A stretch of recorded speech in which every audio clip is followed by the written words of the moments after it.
যে চ্যাপ্টারটা আজকে আলোচনা করব সেটি নাম হচ্ছে element, compound and chemical reaction. তো এই element, compound and chemical reaction পড়বার আগে সবচেয়ে প্রথম যে জিনিসটা আমাদের জানতে হয় সেটা হচ্ছে যে what is an atom. Atom কি? এই অ্যাটম নিয়ে বিভিন্ন সময়, বিভিন্ন ঐতিহাসিক যুগে বিভিন্ন লোক বিভিন্ন রকম মন্তব্য করেছেন। এবার আমাদের ভারতবর্ষের মধ্যেও কনাদ বলে একজন ছিলেন, যার এই ধরনের একটা ধারণা তিনি দিয়েছিলেন যে সমস্ত পদার্থই খুব ক্ষুদ্র, খুব ছোট পার্টিকেল নিয়ে তৈরি। তার নাম পরমাণু দিয়েছিলেন কিনা সেটা বিতর্কিত, কিন্তু মোট কথা বলেছিলেন। এছাড়াও ডেমোক্রিটাস বলেছিলেন এরকম স্মলেস্ট পার্টিকেলের অস্তিত্বের কথা। সবচেয়ে প্রথম যে একটা বলতে পারো কনসলিডেটেড একটা জ্ঞান বা একটা নলেজ পাওয়া গেল এই সংক্রান্ত বিষয়ে, সেটি প্রথম দেন জন ড্যালটন। ওনার এই পরমাণুবাদ বা অ্যাটমিক থিওরির 200 বছরেরও বেশি সময় পেরিয়ে গেছে। তা যাই হোক, তা উনি কিছু কথা বলেছিলেন এবং সেই সময় উনি যা কথা বলেছিলেন বেশিরভাগটাই অনুমান ভিত্তিক কথাবার্তা, কারণ সেই যুগে খুব বেশি রকমের যন্ত্রপাতি, খুব উন্নত ধরনের যন্ত্রপাতি ছিল না তার কথাগুলোকে ঠিক কি বেঠিক সেটা ভেরিফাই করবার। উনি বলেছিলেন যে atoms R smallest particles of matter. মানে বুঝতে পারছো, এটা এক্সপ্লেন করার দরকার নেই। It can't be created can't be destroyed. এটাকে ধ্বংস করা যায় না, সৃষ্টিও করা যায় না, এগুলো আছে। একই এলিমেন্টের অ্যাটম সব দিক থেকে আইডেন্টিক্যাল, অর্থাৎ অক্সিজেন একটা অ্যাটমের সঙ্গে আরেকটা অক্সিজেন অ্যাটমের কোনো ভেদ নেই, স্বাভাবিক কথা। এগুলো কিন্তু উনি সহজ ভাষায় বলতে গেলে ইনটিউশন থেকে বলেছিলেন। বিভিন্ন রকমের কেমিক্যাল রিয়াকশনস উনি দেখেছিলেন, সেগুলো অ্যাটমিক লেভেলের কোনোটাই নয়, কিন্তু মানে অ্যাটমিক লেভেলে ওনার কোনো পর্যবেক্ষণ ছিল না। কিন্তু যারা ফিলোসফার হন, যারা দার্শনিক হন, তাদের কিন্তু একটা ইনটিউশন কাজ করে, যে ইনটিউশনের সাহায্যে তারা অনেক জিনিস আগে থেকে বলে দিতে পারেন যেটা সাধারণ মানুষও বলতে পারে না। ইনটিউশন হচ্ছে সেরকমই একটা জিনিস। অর্থাৎ তোমার একটা জ্ঞান আছে, সেই জ্ঞানটা থেকে তুমি কোনো একটা জিনিস প্রেডিক্ট করছো যে এরকম জিনিস হবে বলে মনে হয়, দ্যাট ইজ কল্ড ইনটিউশন। এবং দেখা যায় বেশিরভাগ ক্ষেত্রে যদি যিনি বলছেন তার যদি ইনটিউশনটা জোরালো হয় তাহলে ব্যাপারটা মিলেও যায়। আর কি বললেন? Atoms of different elements are not identical, they are different in shape, size, mass etcetera. তাদের সমস্ত কিছু আলাদা, তাদের প্রপার্টি আলাদা, তাদের সমস্ত কিছু আলাদা।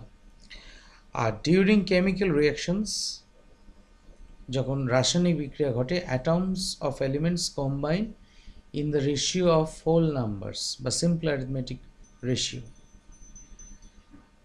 অর্থাৎ একটা সহজ উদাহরণ দিই, যেমন ধরো ওয়াটার তৈরি হচ্ছে এইচ আর ও, অর্থাৎ দুটো হাইড্রোজেন অ্যাটম আর একটা অক্সিজেন অ্যাটম নিয়ে, এবং তাদের মধ্যে যে রেশিওটা আছে সেটা 2:1, তাহলে সেটা হচ্ছে সিম্পল অ্যারিথমেটিক রেশিও।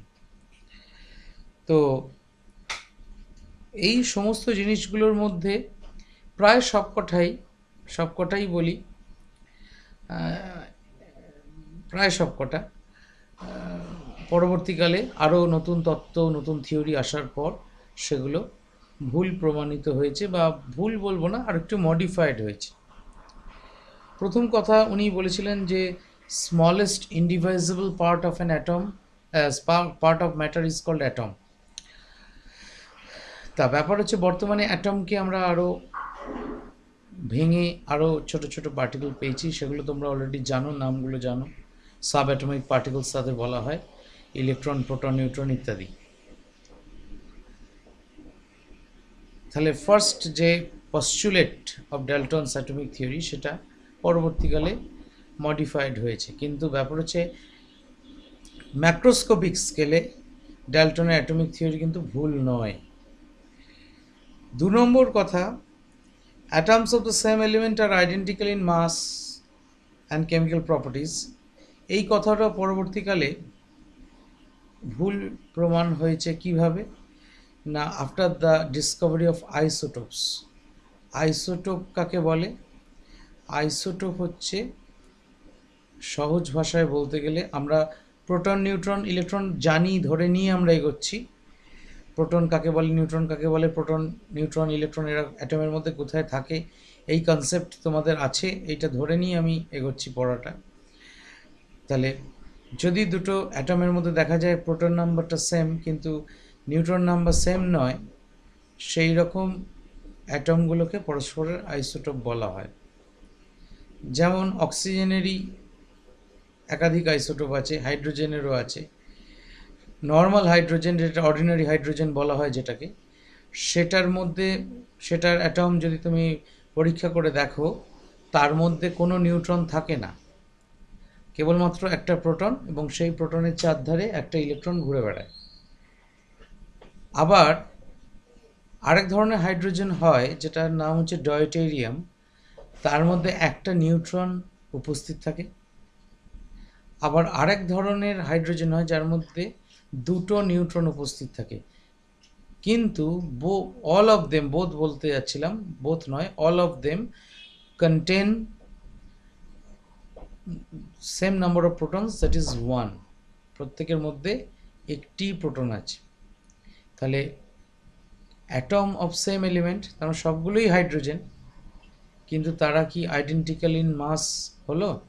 নিউট্রন যোগ হচ্ছে মানে তার মাস বেড়ে যাচ্ছে, তাহলে তাদের মাস সমান হলো না। এটা ডাল্টনস অ্যাটমিক থিওরির পরবর্তীকালে একটা rectification after the discovery of isotopes. Atoms of different elements differ in mass and chemical properties. সত্য বটেই, অক্সিজেনের অ্যাটমের সঙ্গে হাইড্রোজেনের অ্যাটমের কেমিক্যাল প্রপার্টিও আলাদা, মাসও আলাদা। তবে হ্যাঁ, কিছু কিছু এলিমেন্টের ক্ষেত্রে দেখা যায় they have similarity in some properties. অর্থাৎ দেখা যায় যেমন সোডিয়াম আর পটাশিয়ামের ক্ষেত্রে, সোডিয়াম যেরকমভাবে রিয়াক্ট করে সোডিয়াম অ্যাটমগুলো, পটাশিয়াম অ্যাটমও সেরকমভাবেই রিয়াকশনগুলো দেখায়। অর্থাৎ ইন জেনারেল প্রায় সোডিয়াম অ্যাটম যে রিয়াকশন, কেমিক্যাল রিয়াকশনগুলো ঘটায় বা ঘটাতে পারে, পটাশিয়াম অ্যাটমও পারে প্রায়। দু একটা হয়তো নাও ঘটাতে পারে, দু একটা এক্সেপশন থাকতে পারে, কিন্তু সোডিয়াম অ্যাটম আর পটাশিয়াম অ্যাটমের মাস কিন্তু সমান নয়, আলাদা। During chemical reactions, atoms of different elements combine in a ratio of small whole numbers to form compounds. এই যে small whole numbers, simple arithmetic ratio 2:1, যেমন কার্বন ডাইঅক্সাইড, কার্বন আর অক্সিজেনের রেশিও হচ্ছে 1:2। হ্যাঁ, এই ব্যাপারগুলো ডাল্টনের মাথায় ছিল, সেই জন্য উনি এরকম বলেছিলেন। পরবর্তীকালে কিন্তু সবসময় যে সিম্পল অ্যারিথমেটিক রেশিও হবে না, আরও লার্জ অ্যারিথমেটিক রেশিও হতে পারে। যেমন আমি তোমাদের একটা উদাহরণ দিই, গ্লুকোজ, তোমরা ফটোসিনথেসিস পড়েছো খুব সম্ভবত, তাইতে গ্লুকোজ আছে। গ্লুকোজের ফর্মুলা C6H12O6, সেখানে তোমার কার্বন, অক্সিজেন আর হাইড্রোজেনের যে রেশিওটা 6:12:6, অর্থাৎ তোমার একটু সংখ্যাটা বড় হলো। এইবার যদি তুমি সাবান বা ডিটারজেন্ট এদের যে ফর্মুলা, সেই ফর্মুলাগুলো যদি তুমি দেখো, সেখানে দেখবে হয়তো C77, O29 এরকম টাইপের আছে, অর্থাৎ 77টা কার্বন অ্যাটম লাগছে, অক্সিজেন অ্যাটম হয়তো 29টা লাগছে, কথার কথা বলছি। তা সুতরাং যথেষ্ট লার্জ হোল নাম্বার এসে যাচ্ছে। ইভেন জেনে রেখে দাও, তোমাদের প্রয়োজন নেই, প্রয়োজন পড়বে না, হায়ার সেকেন্ডারিতে লাগতে পারে, তার আগে লাগবে না, কিন্তু just for the sake of your knowledge আমি একটা কথা বলছি, সেটা হচ্ছে এক ধরনের কম্পাউন্ড তৈরি করা গেছে পরবর্তীকালে, যাদেরকে বার্থোলোডিউ কম্পাউন্ড বলা হয়। এই বার্থোলোডিউ কম্পাউন্ডের বিশেষত্ব হচ্ছে এই কম্পাউন্ডগুলো, ধরো এ আর বি দুটো এলিমেন্ট, এদের মধ্যে রিয়াকশন করে একটা কম্পাউন্ড তৈরি হবে এবি। এইবার এবি, ধরো এ আর বি সবসময় সমান অ্যাটম যুক্ত হবে তার কোনো মানে নেই। A1 B2 হতে পারে, A2B1 হতে পারে। অর্থাৎ সহজ কথায় বলতে গেলে AXBY, ধরো কম্পাউন্ড যেটা তৈরি হলো সেটা হচ্ছে AXBY। এক্স আর ওয়াই এর ভ্যালুটা ডাল্টন বলে গেছেন কি হোল নাম্বার হবে। কিন্তু এই বার্থোলোডিউ কম্পাউন্ডের বেলায় দেখা যায় এই নাম্বারগুলো হোল নাম্বার হচ্ছে না। অর্থাৎ ধরো A 1.77, B 2.33 এরকমও হচ্ছে, তার মানে হোল নাম্বার হলো না। CO2, H2O এইগুলোর বেলায় আমরা অ্যাটমগুলোর যে রেশিও সেগুলো হোল নাম্বারে পেয়েছিলাম। H2ওর বেলায় হাইড্রোজেন আর অক্সিজেনের রেশিও হচ্ছে 2:1, অক্সিজেনের কার্বন ডাইঅক্সাইডের বেলায় 1:2। But for Bartholomew compounds, these ratios are not ratios of whole numbers. Whole নাম্বারের রেশিও হয় না, এবং যে সমস্ত কম্পাউন্ডের ক্ষেত্রে এই হোল নাম্বারের রেশিও পাওয়া যায় না তাদেরকে বার্থোলোডিউ কম্পাউন্ডস বলে, আর যাদের বেলায় পাওয়া যায় তাদের ড্যালটোনিয়ান কম্পাউন্ডস বলে। বাংলায় হচ্ছে ড্যালটোনীয় যৌগ আর বার্থোলোডিও যৌগ। এইটুকুই জানো। আমি লিখলাম না কিছু এই কারণে যে পরবর্তীকালে if you study science in your HS classes, then you have to learn it more. শুধু নামটা জেনে রাখো। তারপর আমাদের নেক্সট যে টপিকটা আমরা ঢুকবো সেটা হচ্ছে অ্যাটম কী দিয়ে তৈরি। এটা অলরেডি আমরা জানি বলেই ধরে নিচ্ছি। অ্যাটম তৈরি হচ্ছে কিছু এলিমেন্টারি পার্টিকলস দিয়ে। তো সেই এলিমেন্টারি পার্টিকলসের মধ্যে সবচেয়ে প্রথম আবিষ্কৃত হয় ইলেকট্রন, তারপর প্রোটন এবং তারও পরে নিউট্রন। প্রথমে ইলেকট্রন আবিষ্কার হওয়ার পেছনে কারণ কি না, সাধারণভাবে তুমি ধরো কারোর বাড়িতে ঢুকতে গিয়ে তুমি প্রথমে কিসের মোলাকাত হবে তোমার সঙ্গে, তোমার কার সঙ্গে তোমার দেখা হবে, সাক্ষাৎ হবে? না, সদর দরজা, gate. You have to go through the gate. এই গেটের কাছে যে বসে আছে, ধরো একটা লোক, একজন দারোয়ান বসে আছেন, হ্যাঁ, একজন পাহারাদার বসে আছেন, সেই পাহারাদারের সঙ্গে তোমার প্রথম সাক্ষাৎ হবে।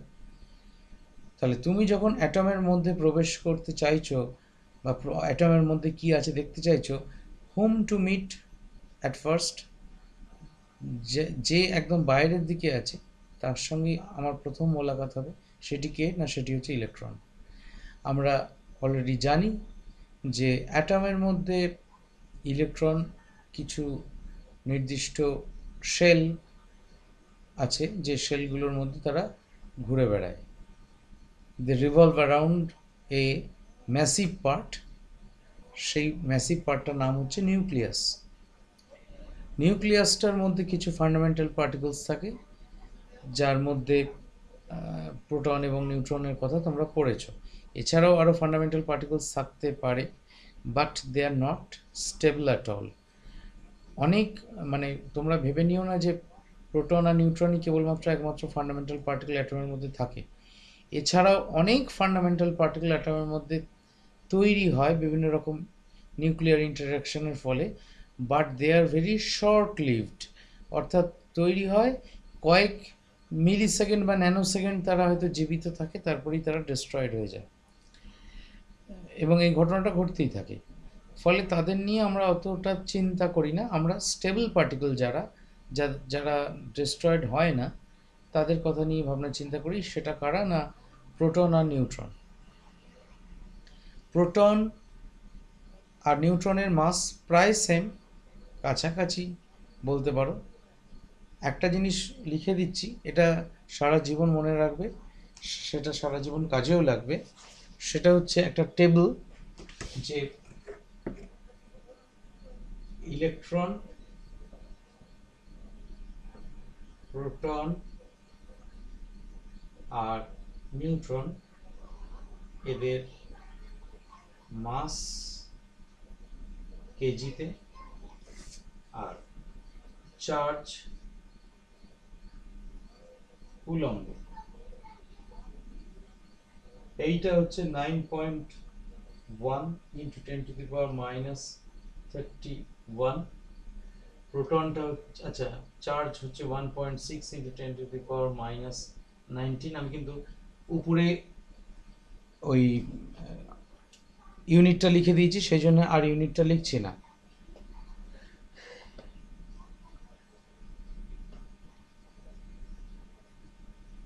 সরি, এটা তো মাস লিখছি না।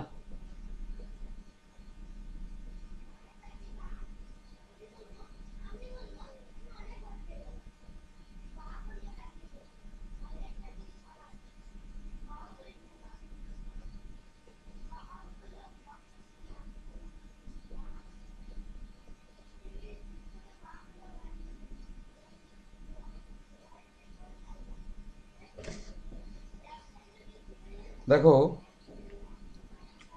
প্রোটন আর নিউট্রনের মাসের ডিফারেন্সটা এখানে 25, এখানে 50, 25 আর 50।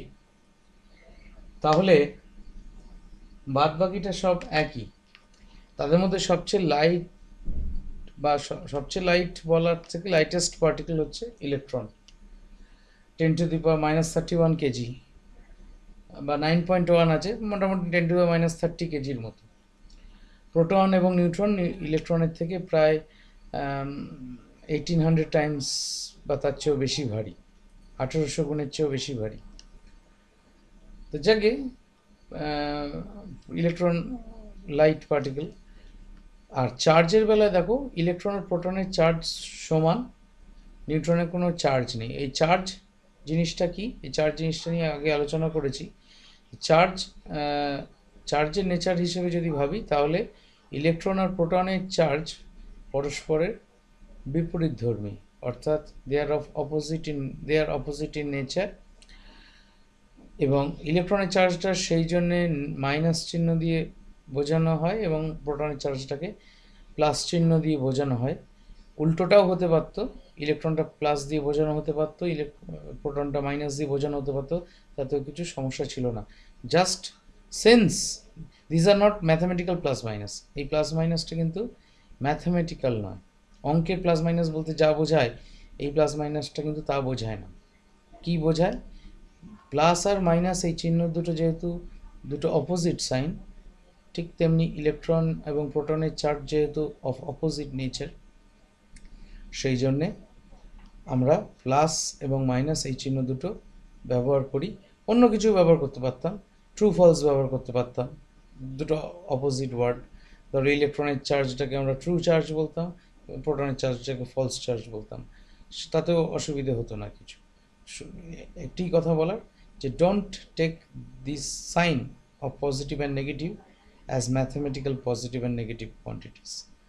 এই ম্যাথামেটিক্যাল যোগ বিয়োগের সঙ্গে এই প্লাস মাইনাসের কোনো সম্পর্ক নেই। আর নিউট্রন তো চার্জলেস। এইবার প্রোটন এবং নিউট্রন এরা খুব অ্যাটমের মধ্যে একটা ছোট্ট সামান্য অংশের মধ্যে থাকে, যেটাকে বলা হয় একদম সেন্ট্রাল পজিশন, যেটাকে বলা হয় নিউক্লিয়াস। নিউক্লিয়াসের সাইজটা খুব ছোট, গোটা অ্যাটমের তুলনায় নিউক্লিয়াসের সাইজটা খুব ছোট। একটা উদাহরণ দিয়ে, একটা অ্যানালজি টানলে বোঝা যাবে। ধরো তোমাদের স্কুলের মাঠে ফুটবল খেলা হচ্ছে, তুমি মাঠের ধারে বসে বাদাম ভাজা খেতে খেতে ফুটবল ম্যাচ দেখছো। এইবার গোটা মাঠটা যদি একটা অ্যাটম হয়, গোটা মাঠটার সাইজটা যদি একটা অ্যাটমের সাইজের সমান হয়, তোমার ওই বাদাম ভাজাটা হচ্ছে একটা মানে অ্যাটমের নিউক্লিয়াস। মানে গোটা মাঠটার সাপেক্ষে, গোটা মাঠটার কম্প্যারিজনে ওই বাদামটির সাইজটা হচ্ছে একটা নিউক্লিয়াসের সাইজের সমান। এবার কি দাঁড়ালো তাহলে? তাহলে অ্যাটমের মধ্যে অধিকাংশ স্থান, বেশিরভাগ জায়গায় হচ্ছে ফাঁকা, এমটি, ইট ইজ হলো। ইলেকট্রনগুলো সেই এমটি স্পেসের মধ্যে ঘুরে বেড়ায় ইন স্পেসিফিক শেলস। শেল জিনিসটা কি? শেল জিনিসটা আমি আবার একটা অ্যানালজি দিই, তাহলে বুঝতে সুবিধা হবে। তোমরা পেঁয়াজ দেখেছো, পেঁয়াজের দেখবে প্রত্যেকটা স্তর তুমি যদি একটার পর একটা খোলো, তারপরে কীরকম একটা স্ফেরিক্যাল শেপের একটা খোলার মতো জিনিস বেরিয়ে আসবে একটা খোলা খুললে, তারপরের আবার খোলাটা খুললে। এটাকে বাংলায় বলা হয় খোলক। খোলা বলে না, খোলাটা তো চলতি কথা। খোলক, একটা করে খোলক খুলছো, একটা করে স্তর বেরিয়ে আসছে। তা ওই শেলের চেহারাটা হচ্ছে ওই রকম খোলকের মতো। ইলেকট্রনগুলো সেই খোলকের সারফেসে ঘুরে বেড়ায়। কীভাবে ঘুরে বেড়ায় সেটা আমাদের এখন পাঠ্য বিষয় নয়, ঘুরে বেড়ায়। এবং এই শেলগুলোর তে ঘুরে বেড়ানোর জন্য ইলেকট্রন কতগুলো নিয়ম মেনে চলে। কেন মেনে চলে সেই জায়গায় আমরা যাব না, কি নিয়ম সেইগুলো আমাদের দরকার।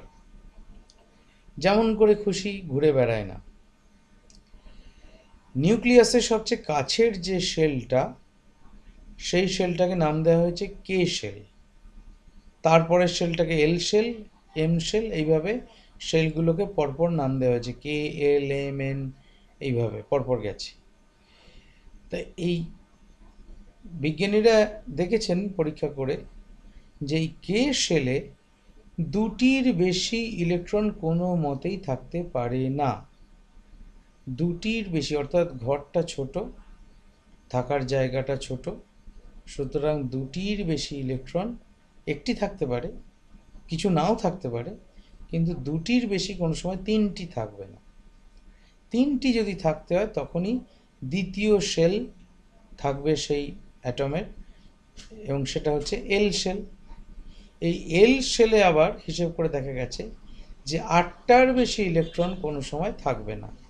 8টার কম থাকতেই পারে, একটা থাকতে পারে, দুটো থাকতে পারে, চারটে থাকতে পারে, 7টা থাকতে পারে, 8টা থাকতে পারে, থাকতেই পারে, but it will never exceed 8 number of electrons.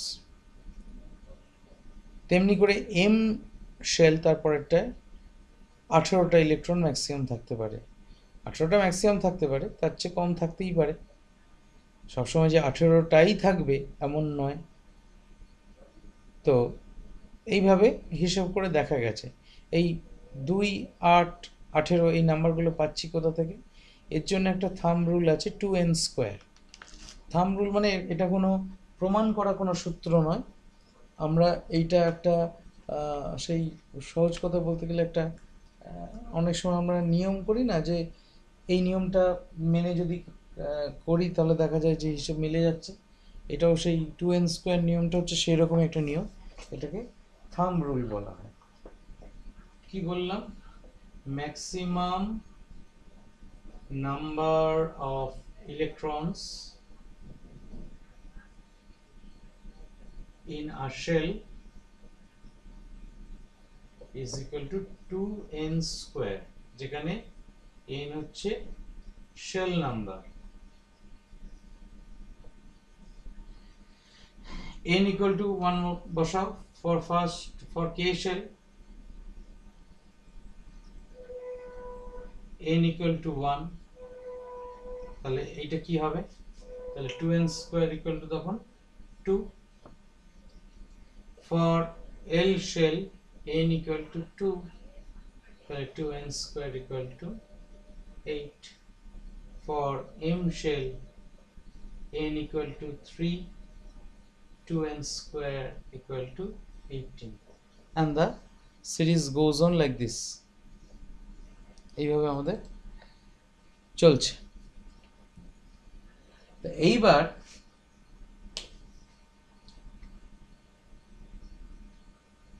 আঠেরোটা যে সবসময় থাকবেই এমন নয়, কিন্তু 18টা সবচেয়ে বেশি থাকতে পারে, তার চেয়ে কমই থাকে জেনারেলি, বিশেষ ক্ষেত্রে 18টা থাকে।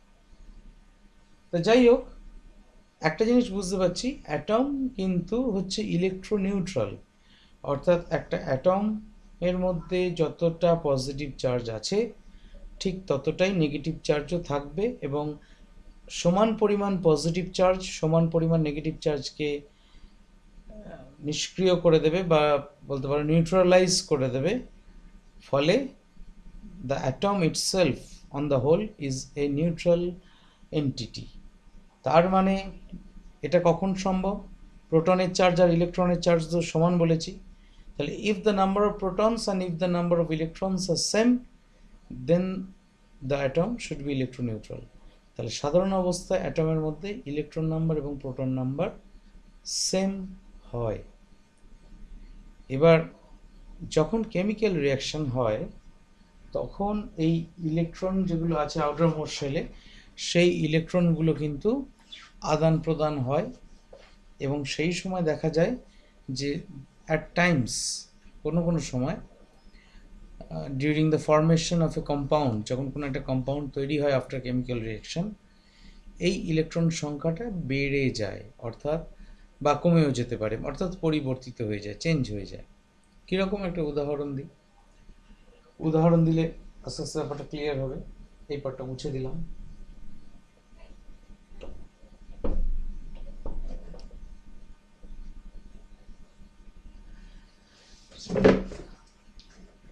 ধরো সোডিয়াম, সোডিয়ামের মধ্যে প্রোটন আছে 11টা, ইলেকট্রনও আছে 11টা। এর ইলেকট্রনিক কনফিগারেশন কি হবে?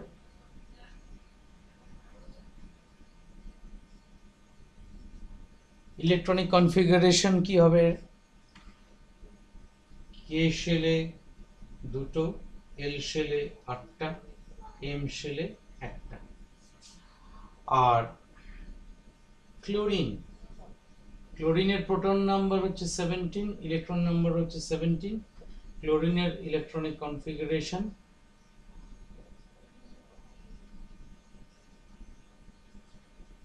কে এল এম 287। দেখো ক্লোরিনের বেলায় কে শেলে 2টো, এল শেলে 8টা আর এম শেলে 7টা আছে, whereas ফর সোডিয়াম কে শেলে 2টো, এল শেলে 8টা আর এম শেলে 1টা। এবার এখানে একটা কথা তোমাদের বলা হয়নি, সেটা হচ্ছে যে দেখা যায় যখন কোনো অ্যাটমের আউটার মোস্ট শেলে 8টা ইলেকট্রন থাকে, আউটার মোস্ট শেল, সেটা কে হতে, কে বাদ দিয়ে, কেটাকে আমরা কেতে 2টোর বেশি তো থাকতে পারেই না বলে দিলাম, কে এর বেলায় 2, তাছাড়া এম এর এল এম এন আর যার যতগুলো শেলই হোক না কেন, যদি আউটার মোস্ট শেলে if there be 8 number of electrons, তাহলে সেই অ্যাটমটা কেমিক্যালি স্টেবল হয়। Now what does this chemical stability means? এই কেমিক্যাল স্টেবিলিটি কথাটার মানে কি? কেমিক্যাল স্টেবিলিটি মানে হচ্ছে, যেমন ধরো তোমাকে তুমি যেগুলো পছন্দ করো, যে জিনিসগুলো, সেই জিনিসগুলো তোমাকে সব দিয়ে দেওয়া হলো, তুমি মনে মনে বেশ কন্টেন্টেড, মানে তোমার চাহিদা পূরণ হয়ে গেছে, এবং সেই অবস্থায় তোমাকে তার মানে আমি বলতে পারি কীরকম তুমি, না তুমি বেশ একটা এমন অবস্থায় আছো, এমন মানসিক অবস্থায় আছো, যখন দেখবে মানুষ খুব সুখে থাকে, শান্তিতে থাকে, বা তার যে সমস্ত চাওয়ার জিনিসগুলো, সেই জিনিসগুলো সে অর্জন করতে পারে, তখন সে কিন্তু কারোর সঙ্গে চট করে ঝামেলায় জড়াতে চায় না, অর্থাৎ সে কিনা তখন স্টেবল অবস্থায় আছে। কিন্তু তোমাকে যদি কোনো কারণে উত্ত্যক্ত করা হয়, মেন্টালি আনস্টেবল করে দেওয়া হয়, তখনই দেখবে তুমি বিনা কারণে হয়তো অনেকের সঙ্গে ঝগড়া করছো, সেরকম কিছু কারণই নয় ঝগড়া করার মতো, তাতেও ঝগড়া করছো। অ্যাটমের বেলাতেও অ্যাটম এই 8টা ইলেকট্রন যদি আউটার মোস্ট শেলে থাকে, এই কেমিক্যাল স্টেবিলিটি পায়, অর্থাৎ এই কথাটার মানে হচ্ছে সে তখন আর কারোর সঙ্গে রিয়াকশন করবার চেষ্টা করে না, সে সহজ কথায় বলতে গেলে লক্ষ্মী ছেলে হয়ে যায়। এবং তাহলে 8টা ইলেকট্রন করতে গেলে, এখানে দেখো সোডিয়ামের বেলায় এম শেলে যদি 8টা ইলেকট্রন করতে হয়, তাহলে সোডিয়ামকে আরও 7টা ইলেকট্রন গ্রহণ করতে হবে, যেটা খুব অসম্ভব একটা কাজ। তার তুলনায় সোডিয়াম দেখবে যদি আমি এই এম শেলের ইলেকট্রনটাকে ছেড়ে দিই, তাহলে আমার তো তখন এল শেলটা আউটার মোস্ট শেল হয়ে যাবে। এল শেলটা যদি আউটার মোস্ট শেল হয়ে যায়, তাহলে এল শেলে তো 8টা ইলেকট্রন অলরেডি আছেই। তাহলে সোডিয়াম কি করতে চাইবে সবসময়? It will always try to release that electron of M shell, এবং তাহলে একটা ইলেকট্রন সোডিয়ামের কমে গেল। সোডিয়ামের মধ্যে 11টা প্রোটন ছিল, কিন্তু 10টা ইলেকট্রন হয়ে গেল। তখন সোডিয়াম কিসে পরিণত হলো? না পজিটিভ আয়নে পরিণত হলো, কারণ একটা পজিটিভ চার্জ তো বেশি হয়ে গেল একটা নেগেটিভ চার্জের তুলনায়, মানে 11টা পজিটিভ চার্জ রইল, 10টা নেগেটিভ চার্জ হয়ে গেল একটা ইলেকট্রন ছেড়ে দেওয়ার পর। তাহলে তখন সোডিয়াম আর সোডিয়াম থাকলো না, সোডিয়াম তখন একটা ইলেকট্রন ডেফিসিট যেহেতু, একটা ইলেকট্রন ঘাটতি যেহেতু, সোডিয়াম তাহলে কি হলো না সোডিয়াম থেকে Na+ তৈরি হলো। যটা ইলেকট্রন ঘাটতি, যটা ইলেকট্রন ডেফিসিট, সেই নাম্বার অফ প্লাস সাইন্স আমরা মাথায় দেব। আর ক্লোরিনের বেলায় আসি। ক্লোরিন দেখছে যে আমি যদি একটা ইলেকট্রন নিয়ে নিই, তাহলে it will be very much helpful for completing my octet. এই যে 8টা ইলেকট্রন কমপ্লিট করে যে কনফিগারেশন তৈরি হয়, ইলেকট্রনিক কনফিগারেশন বারবার বলছি, কনফিগারেশন কতটা মানে হচ্ছে সজ্জা, সাজানো, অর্থাৎ এম শেলে 8টা ইলেকট্রন থাকতে হবে। এই ক্রাইটেরিয়াটা হচ্ছে কনফিগারেশন। তা এই কনফিগারেশনে 7টা ইলেকট্রন আছেই, তাহলে সে একটা নিলেই তার অক্টেট কমপ্লিট হয়ে যাবে এম শেলের। তাহলে সোডিয়াম যে ইলেকট্রনটা ছেড়েছে, সেই ইলেকট্রনটা ক্লোরিন যদি কোনোভাবে ক্যাপচার করতে পারে, তাহলে ক্লোরিনের ক্ষেত্রে একটা ইলেকট্রন বেশি হয়ে যাবে। ক্লোরিনের তার মানে 18টা ইলেকট্রন হয়ে যাবে, 18 ইলেকট্রনস হয়ে যাবে। তখন ক্লোরিন 17টা পজিটিভ চার্জ, 18টা নেগেটিভ চার্জ। তাহলে ক্লোরিন তাহলে আর নিউট্রাল থাকবে না, ক্লোরিন উইল বিকাম Cl-। এবং বুঝতে পারছো, এই অবস্থায় অক্টেট কমপ্লিট করার পর সে তাহলে কেমিক্যালি স্টেবল হয়ে গেছে, সে আয়নে পরিণত হয়েছে। আয়ন কথাটা ION, আয়ন, এই আয়ন কথাটা ব্যবহার করা হয় ফর চার্জড অ্যাটমস, অর্থাৎ যে অ্যাটমের মধ্যে থেকে ইলেকট্রন সংখ্যা প্রোটন সংখ্যার সঙ্গে যদি না ইকুয়াল হয়, মেলে, যদি নাম্বার অফ প্রোটনসের থেকে নাম্বার অফ ইলেকট্রনসটা বেশি হয়, তাহলে অ্যানায়ন তৈরি হয়। আর নাম্বার অফ প্রোটনসের থেকে যদি ইলেকট্রন নাম্বারটা কম হয়, তাহলে ক্যাটায়ন তৈরি হয়। এই কথা, এই ক্যাটায়ন, অ্যানায়ন, এই কথাগুলো এসছে কোথা থেকে? না ইলেকট্রোলিসিস বলে একটা জিনিস পরবর্তীকালে পড়বে, পড়েছো কি জানি না। লিসিস মানে হচ্ছে ব্রেক, টু ব্রেক মানে ভেঙে ফেলা। আর ইলেকট্রিসিটির সাহায্যে যদি ভাঙি আমি সেই জিনিসটাকে, সেটাকে বলে ইলেকট্রোলিসিস। এরকম লিসিস শব্দটা যেখানেই পাবে, গ্লাইকোলিসিস বা হিমোলিসিস ইত্যাদি, লিসিস যেখানেই পাবে, লিসিস মানে হচ্ছে টু ব্রেক, LYSIS, লিসিস। তা এই ইলেকট্রোলিসিসের বেলায় একটা পজিটিভ প্লেট থাকে, একটা নেগেটিভ প্লেট থাকে। ব্যাটারির পজিটিভ প্লেটের সঙ্গে একটা প্লেটকে কানেক্ট করা থাকে, সেটাকে পজিটিভ প্লেট বলি, পজিটিভ ইলেকট্রোড বলি। আর যেটা ব্যাটারি নেগেটিভের সঙ্গে জোড়া থাকে, সেটাকে নেগেটিভ ইলেকট্রোড বলি।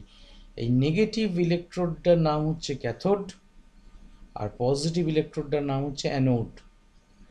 ক্যাথোডের দিকে যে আয়নগুলো দৌড়ে যায় তাদেরকে বলা হয় ক্যাটায়ন, আর অ্যানোডের দিকে যারা দৌড়ে যায় তাদেরকে বলা হয় অ্যানায়ন। তাহলে ক্যাথোড তো নেগেটিভলি চার্জ প্লেট, তার দিকে কারা অ্যাট্রাক্টেড হয়ে দৌড়ে যাবে? না পজিটিভ আয়নগুলো নিশ্চয়। তাহলে পজিটিভ আয়নগুলো হচ্ছে ক্যাটায়ন, আর নেগেটিভ আয়নগুলো হচ্ছে অ্যানায়ন। আশা করি এইটুকুনি ক্লিয়ার। এবার সোডিয়াম, আমরা গল্পটা কোথায় শেষ করেছিলাম? না সোডিয়াম Na থেকে Na+ হয়েছিল, এবং ক্লোরিন Cl থেকে Cl- হয়েছিল, এবং তারা কেমিক্যালি স্টেবল হয়েছিল, তারা আর কারোর সঙ্গে ঝামেলা করতে চাইছিল না। বাট রিমেম্বার, আমরা অলরেডি জানি যে একটা পজিটিভ চার্জ আর একটা নেগেটিভ চার্জ যদি পাশাপাশি থাকে, they always attract each other. তারা পরস্পরকে ইলেকট্রোস্ট্যাটিক ফোর্স অফ অ্যাট্রাকশন দিয়ে পরস্পরকে অ্যাট্রাক্ট করবে। এইবার সোডিয়াম আর ক্লোরিন কাছাকাছি এসে পরস্পরের সঙ্গে জুড়ে গেল, জুড়ে একটা এন্টিটি তৈরি করলো, that is our sodium chloride molecular unit. যদিও সোডিয়াম ক্লোরাইডের বেলায় মলিকিউল শব্দটা ব্যবহার করা হয় না, তবুও আমরা আমাদের বোঝার সুবিধার জন্য আপাতত মনে করি it is the unit of sodium chloride, অর্থাৎ NaCl। দেখো এবার ভালো করে এই Na প্লাস আর Cl মাইনাস জুড়ে গিয়ে তৈরি করলো Na প্লাস Cl মাইনাস, পাশাপাশি আছে তো তারা, তাহলে Na প্লাস Cl মাইনাস তৈরি করলো। এবং মজাটা হচ্ছে এখানে যতগুলো প্লাস চার্জ এক্সট্রা, এখানে ততগুলি মাইনাস চার্জ এক্সট্রা। তাহলে ওভারঅল সিস্টেমের এই গোটা এন্টিটিটার আর কোনো চার্জ এক্সেস বা চার্জ ডেফিসিট রইল, আর কোনো পজিটিভ চার্জ বা নেগেটিভ চার্জ বেশি বা কম এরকম রইল কি? তা তো রইল না। তাহলে যতগুলো প্লাস চার্জ বেশি ততগুলোই মাইনাস চার্জও বেশি, ফলে গোটা সিস্টেম ইজ ইলেকট্রোনিউট্রাল। এখানে আর কিন্তু কেউ আর প্লাসও রইল না, কেউ আর মাইনাসও রইল না। সেই জন্য আমরা এটাকে এই প্লাস আর মাইনাস এই চিহ্নটাকে উড়িয়ে দিয়ে শুধুমাত্র NaCl এইভাবে লিখি, এবং এটা হচ্ছে ইলেকট্রো নিউট্রাল।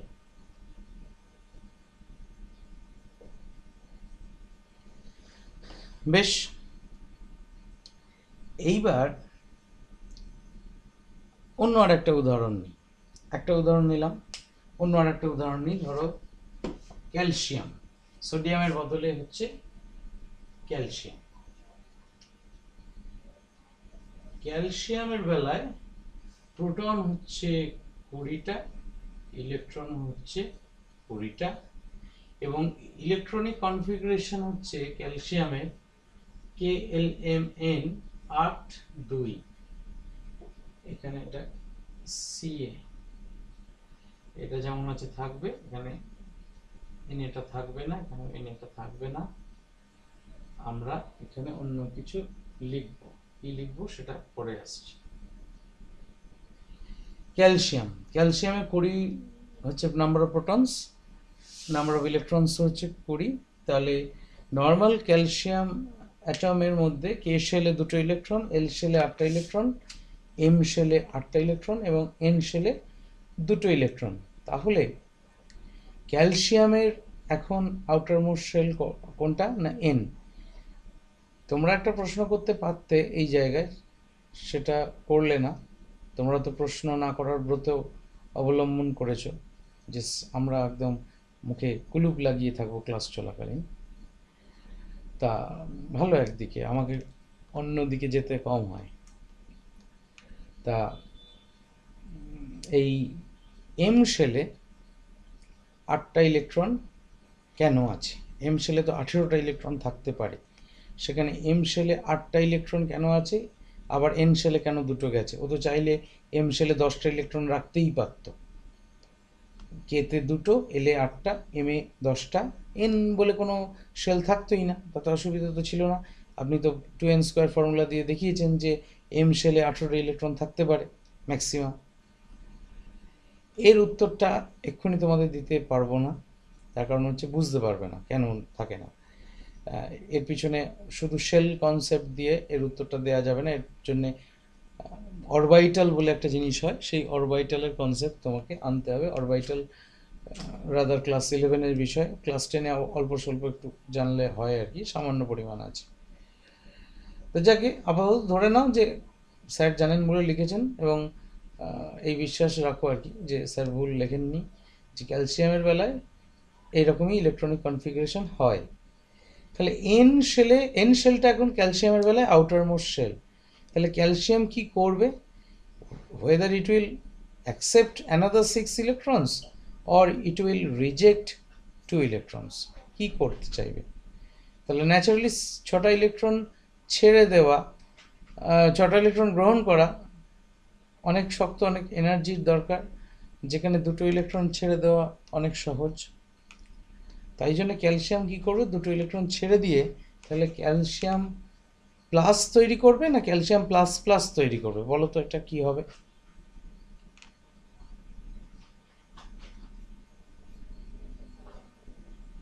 কি তৈরি করবে? ক্যালসিয়াম যদি 2টো ইলেকট্রন ছেড়ে দেয়, ক্যালসিয়াম কি তৈরি করবে? ক্যালসিয়াম প্লাস না ক্যালসিয়াম প্লাস প্লাস?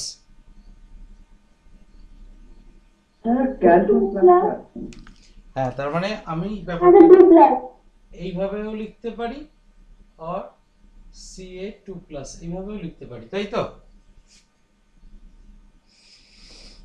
দুটো ভাবেই লেখা সম্ভব। ক্লোরিন যেমন আছে তেমনই আছে। তাহলে এবার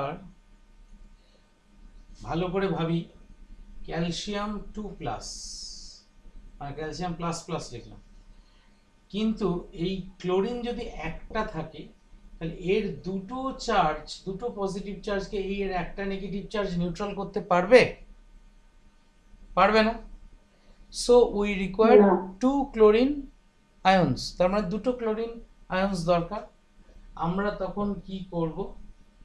আমরা তখন আর একটা ক্লোরিন আয়নকে বলবো, বাবা তুই আয়, তবে ব্যাপারটা সামাল দিতে পারছি। Cl- দুটো এলো দিয়ে, তার মানে CaCl2 ফর্ম করলো। আমি আর আলাদা করে ভেঙে লিখলাম না, এই জিনিসটাকে আমরা যখন ইকুয়েশনের ফরম্যাটে লিখছি, Ca2+ plus 2Cl minus equal to তাহলে CaCl2, এবং এটা ইলেকট্রোনিউট্রাল। কেন এখানে 2 এলো বুঝতে পারলে? অর্থাৎ দুটো ক্লোরিন যদি না আসতো তাহলে ক্যালসিয়ামের ডাবলি পজিটিভ চার্জটা নিউট্রালাইজ হতো না। ক্লিয়ার?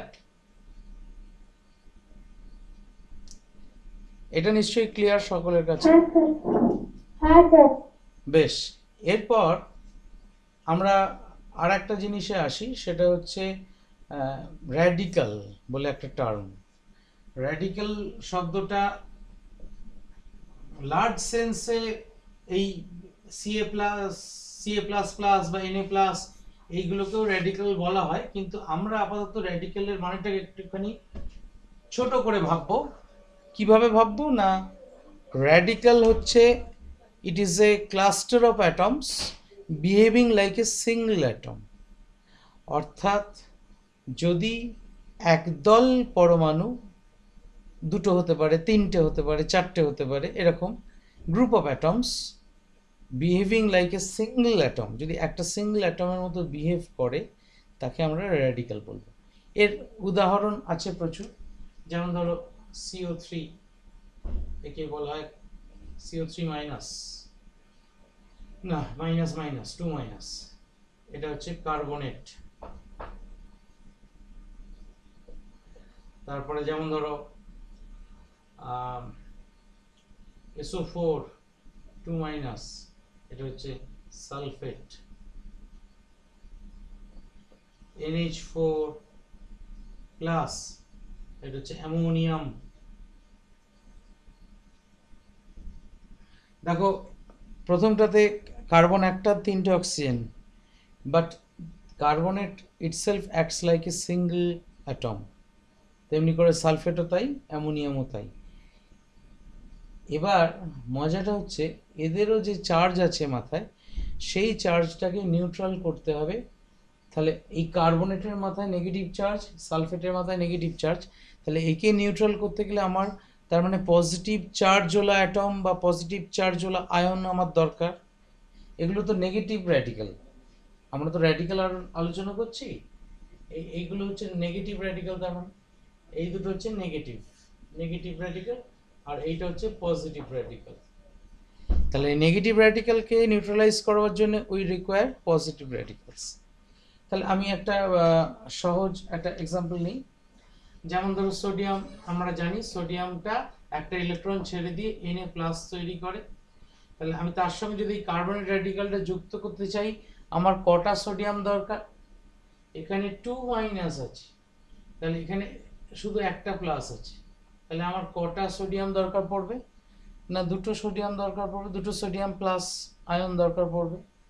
তাহলে তার মানেটা হচ্ছে কি দাঁড়ালো না, এইটা যদি রিয়াকশন করাতে হয় আমার, সেটা দাঁড়ালো এটা CO3 2-, এই দুটো মিলে গিয়ে তাহলে দাঁড়ালো Na2CO3, এটার নাম হচ্ছে সোডিয়াম কার্বনেট। এই জিনিসটা আমরা সকলে চিনি, এই জিনিসটার নাম হচ্ছে কাপড় কাচা সোডা, সোডিয়াম কার্বনেট। দেখো দুটো সোডিয়াম লাগলো, তবে কার্বনেটের 2 মাইনাসটা নিউট্রালাইজড হলো। কারোর যদি বুঝতে অসুবিধা থাকে বলে ফেলো। বেশ, সকলে মারাত্মক বুঝেছ, কেউ কিছু বললে না।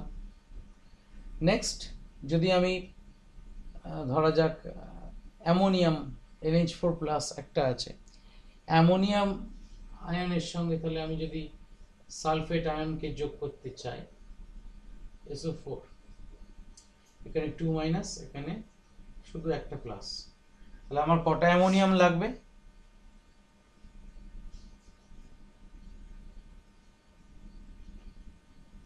কটা অ্যামোনিয়াম দরকার হবে?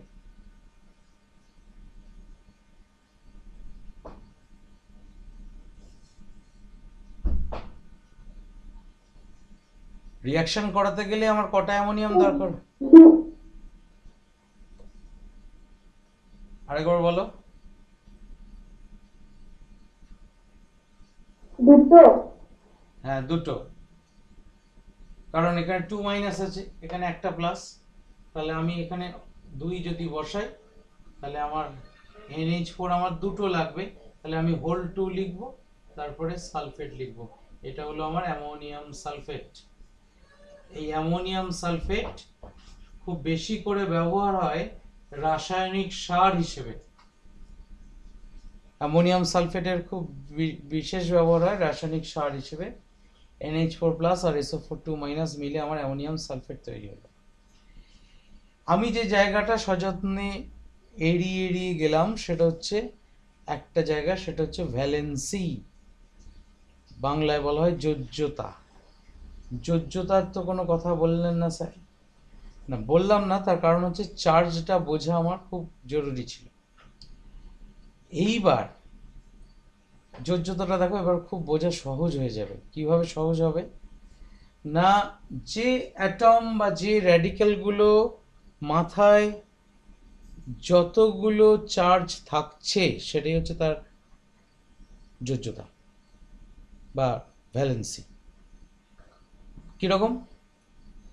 না, অ্যামোনিয়াম আয়নের মাথায় চার্জ কত দেখছো? প্লাস একটা, তাহলে এর ভ্যালেন্সি হচ্ছে 1। সালফেটের মাথায় চার্জ কত? 2-, তাহলে এর ভ্যালেন্সি হচ্ছে 2। সোডিয়ামের মাথায় চার্জ কত? প্লাস একটা, তাহলে সোডিয়ামের ভ্যালেন্সি হচ্ছে 1। কার্বনেটের ভ্যালেন্সি হচ্ছে 2।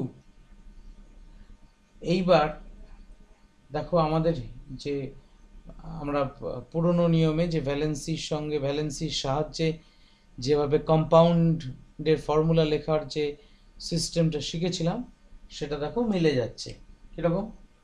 না, যেমন ধর NH4 এর ভ্যালেন্সি বললাম 1, সালফেটের ভ্যালেন্সি বললাম 2, তাহলে ক্রিস ক্রস হলো, তাহলে NH4 হোল 2 SO4 মিলল। এইটার বেলায় সোডিয়ামের বেলায় হচ্ছে 1, কার্বনেটের বেলায় হচ্ছে সোডিয়াম প্লাস কার্বনেটের হচ্ছে 2, তাহলে ক্রিস ক্রস করলে Na2CO3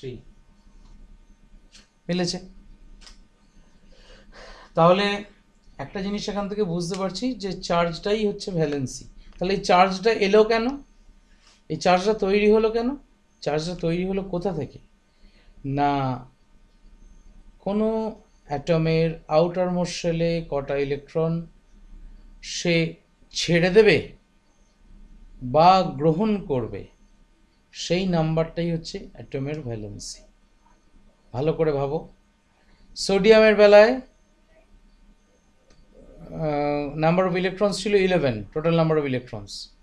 কে শেলে ছিল দুটো, এল শেলে ছিল 8টা, 8 আর 2 হয়ে গেল 10, আর এম শেলে পড়ে রইল একটা। সে সেই একটা ইলেকট্রনকে ছেড়ে দিতে চাইবে সবসময়। It will always try to release that electron, তাহলে ওর ভ্যালেন্সি সবসময় 1। আবার ক্লোরিন, তার আউটারমোস্ট শেলে 7টা ইলেকট্রন ছিল, ক্লোরিনের নাম্বার অফ ইলেকট্রনস হচ্ছে 17, কে শেলে দুটো, এল শেলে 8টা, আর এম শেলে 7টা।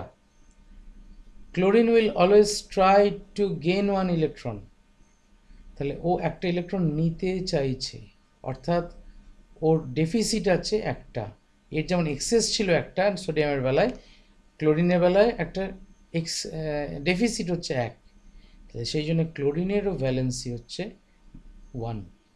অর্থাৎ ভ্যালেন্সি তার মানে আমি ডেফিনেশন বলছি না, valency is the number of electrons which is to be released or absorbed for obtaining octet configuration of an atom।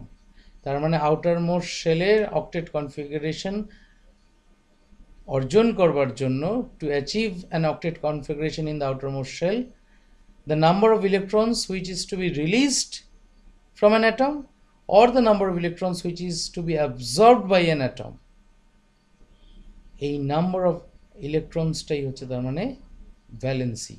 সেই ইলেকট্রনসের আদান প্রদানের ফলেই তো চার্জ তৈরি হচ্ছে। একটা ইলেকট্রন ছেড়ে দিলে একটা প্লাস চার্জ, দুটো ইলেকট্রন ছাড়লে দুটো প্লাস চার্জ, একটা ইলেকট্রন রিসিভ করলে একটা মাইনাস চার্জ মাথায়, দুটো ইলেকট্রন রিসিভ করলে দুটো মাইনাস চার্জ মাথায়। তার মানেটা কি দাঁড়ালো? তার মানে সহজ কথা বলতে গেলে চার্জটাই আমার ভ্যালেন্সি। দেখো এই অবধি ক্লিয়ার তোমাদের?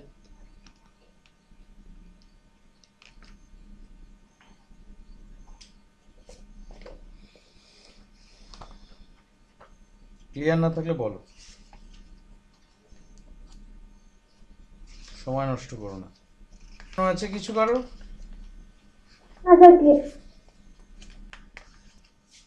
যে জায়গাটা একটু বাকি রইলো তোমাদের সামান্য অংশ, সেটা হচ্ছে কোভ্যালেন্ট বন্ড। আমরা এই যে জিনিসগুলো আলোচনা করছিলাম, অর্থাৎ সোডিয়াম আর ক্লোরিন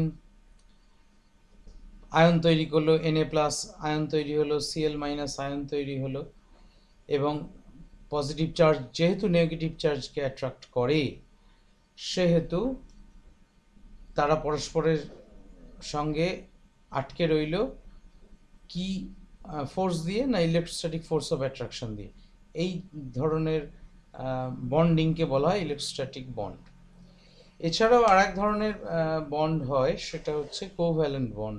এছাড়াও তো আরও অন্যান্য বন্ডও হয়, তা আমাদের সিলেবাসে আছে আরেকটু আছে অংশ যেটা কোভ্যালেন্ট বন্ড। এই কোভ্যালেন্ট বন্ডটা কীরকম? কোভ্যালেন্ট বন্ডটা হচ্ছে এই ইলেকট্রোভ্যালেন্ট বন্ডের ক্ষেত্রে যেমন সোডিয়াম তার ইলেকট্রনটাকে পুরোপুরি দান করে দিয়েছিল ক্লোরিনকে, নিজের একদম না রেখে। কোভ্যালেন্ট বন্ডের ক্ষেত্রে কিন্তু সেরকম নয় ব্যাপারটা।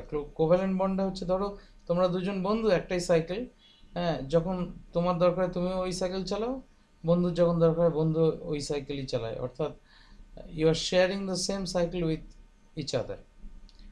এই কোভ্যালেন্ট বন্ডের ক্ষেত্রেও কিন্তু এই ইলেকট্রনটা শেয়ার্ড হয়। শেয়ার্ড হবার উদ্দেশ্য কি? না, সেই একটাই উদ্দেশ্য, টু অবটেন অক্টেট কনফিগারেশন। সেই অক্টেট কনফিগারেশনটা লাভ হয়ে গেলেই মানে তোমার দেখা যায় যে অ্যাটমটা স্টেবল হয়ে যায়। একটা সহজ উদাহরণ নিই, তাহলে ব্যাপারটা বুঝতে সুবিধা হবে। যেমন ধরা যাক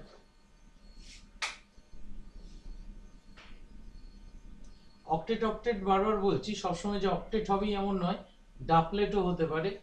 বিশেষ করে যদি যে সমস্ত অ্যাটমের বেলায় শুধু কে শেল আছে, এল শেলের অস্তিত্বই নেই, তাদের বেলায় অক্টেট হবে না, ডাপলেট হবে। ডাপলেট মিন্স 2, মানে শুধু কে শেলে তো দুটোর বেশি ইলেকট্রন থাকতে পারে না, সেই জন্য।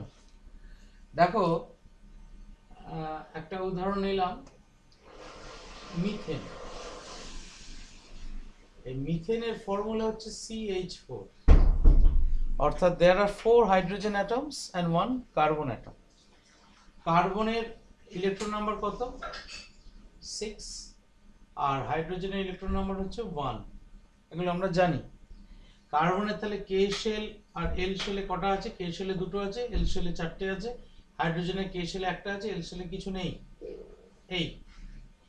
এইবার দেখো, এবার আমি শুধু আউটার মোস্ট শেলটা আঁকবো। এই ধরো আমার কার্বন, এর বাইরে this is my L shell. আমি কে শেলটা আঁকছি না, কারণ কে শেলটা আউটার মোস্ট শেল নয়, আমি আঁকবো না। এখানে আমার 4টে ইলেকট্রন বসে আছে, দেয়ার আর 4 ইলেকট্রনস। এই হচ্ছে আমার হাইড্রোজেন। এই হাইড্রোজেনের দিস ইজ ওয়ান ইলেকট্রন, এই হাইড্রোজেনের এইটা একটা ইলেকট্রন, এই হাইড্রোজেনের এইটা একটা ইলেকট্রন, আর এই হাইড্রোজেনের এইটা একটা ইলেকট্রন। এবার তাহলে কার্বনের তো এল শেলে 4টে ইলেকট্রন আছে, তাহলে কার্বন যদি এল শেলে আরো 4টে ইলেকট্রন ব্যবহার করতে পারে, তাহলে কার্বন মনে মনে ভাবে বেশ আমি অক্টেট আমার কমপ্লিট হয়ে গেল অ্যাসিফ। তাহলে হাইড্রোজেনের থেকে হাইড্রোজেনের যে ইলেকট্রনগুলো সেই ইলেকট্রনগুলো কার্বনগুলো আমাকে একটু ব্যবহার করতে দাও। হাইড্রোজেন বলে দিতে পারি, তাহলে তোমারও একটা করে ইলেকট্রন আমায় দাও ব্যবহার করতে। তাহলে কার্বন কতগুলো ইলেকট্রন ব্যবহার করছে এখন আউটারমোস্ট শেলে? 1 2 3 4 5 6 7 8, 8টা ইলেকট্রন ব্যবহার করছে। তাহলে কার্বনের এল শেল অক্টেট কমপ্লিট হয়ে গেল। হাইড্রোজেনকে স্টেবল হতে গেলে কি করতে হবে? হাইড্রোজেনের কে শেল, এল শেলের প্রশ্ন নেই। হাইড্রোজেনের কে শেলে কটা থাকলে স্টেবল, না দুটো থাকলে স্টেবল। হাইড্রোজেন বলবে আমি তোমার এইটাকে ব্যবহার করব, এই ইলেকট্রনটা, এই হাইড্রোজেন এই ইলেকট্রনটাকে ব্যবহার করলো, এই হাইড্রোজেন এইটাকে ব্যবহার করলো, এই হাইড্রোজেন এইটাকে ব্যবহার করলো, আর এই হাইড্রোজেন এইটাকে ব্যবহার করলো। অর্থাৎ দেখো এই হাইড্রোজেনে তার মানে দুটো ইলেকট্রন হয়ে গেল, এরও দুটো হয়ে গেল, এরও দুটো হয়ে গেল, এরও দুটো হয়ে গেল। তার মানে এফেক্টিভলি শেয়ার করছে বলে, শেয়ার মানে তো একবারে দিয়ে দেওয়া নয়, শেয়ার করছে বলে একই ইলেকট্রনকে কার্বনও ব্যবহার করছে, নিজের ইলেকট্রন বলে ভাবছে, হাইড্রোজেনও ভাবছে। ভাবছে মানে আমি বলছি মুখে, কিন্তু মানে সহজ কথা বলতে গেলে it is considering this electron as its own, নিজের বলেই ভেবে নিচ্ছে। তার ফলে হাইড্রোজেনের ডাবলেট কনফিগারেশন কমপ্লিট হয়ে গেল। তাহলে কম্পাউন্ডটা তৈরি হলো, মানে কম্পাউন্ডটা আর মানে কোনো সমস্যা হলো না। এটা গেল মিথেনের বেলায়। ওয়াটার মলিকুলের বেলা তো এরকম ঘটনাই ঘটে। ওয়াটার মলিকুলের বেলায় ধরো কি হয় না, ওয়াটার মলিকুলের বেলায় পড়ছে না, কালি একটু কালি ভরতে হবে।